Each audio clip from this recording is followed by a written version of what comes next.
Hi everyone and welcome back to The Upside Dan.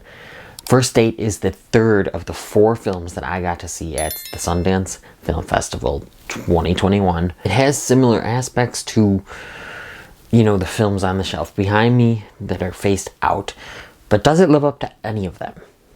Let's find out.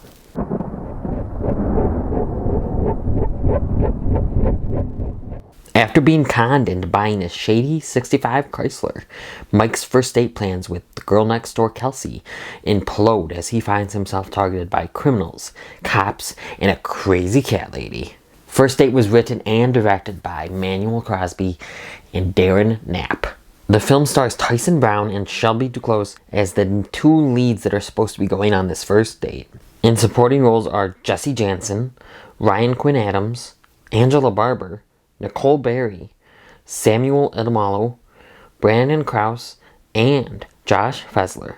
I'm a sucker for movies where the regular everyday person gets sucked into a crime plot or, something that is bigger than themselves. Movies like that are We're the Millers, Date Night, and Game Night. I also like movies where the characters are delayed from getting to their motive, such as Good Boys, Superbad, and I think just the most brilliant, under-talked about film of 2019, Booksmart.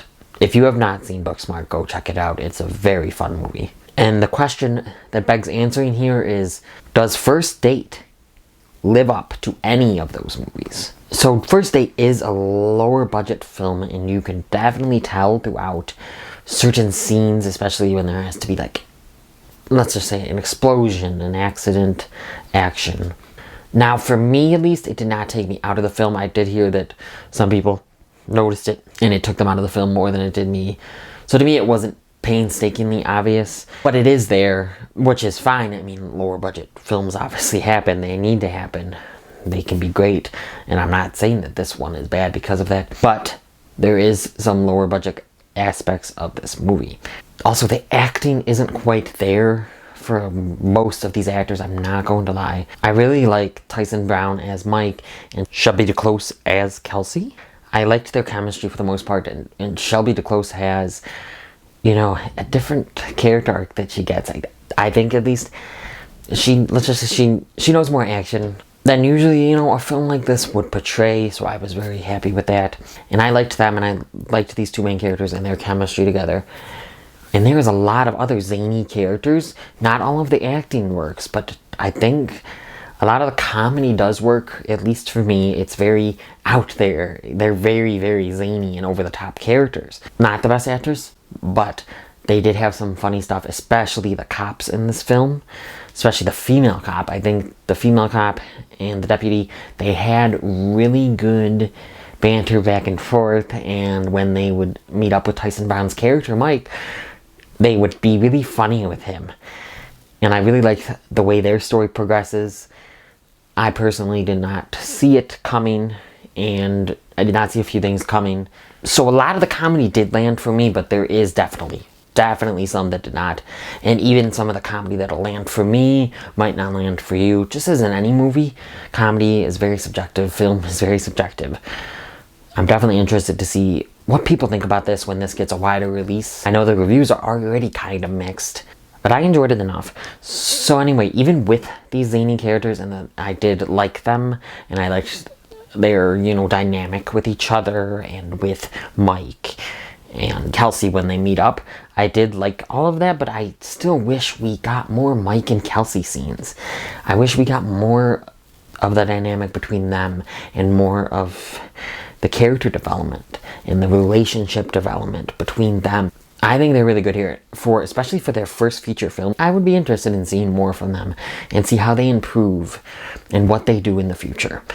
As well as this director and writer. I'm really curious to see what they can do in the future. So I did have fun with this movie, but I definitely think some of the pacing is off. Just like I said, I wish we focused on more of our characters that are supposed to be having this first date, but it keeps getting delayed. or whatever, and I wish we got more with them and less with the other characters. So some of the pacing of this plot, this script was off. I just wish the directing and writing were a little better, the script was a little better, because I definitely like this plot line, and as I said, I liked this stuff that's in this genre with the movies that you see on the shelf behind me. I think that's a very fun concept for movies, you know, an everyday person getting sucked into a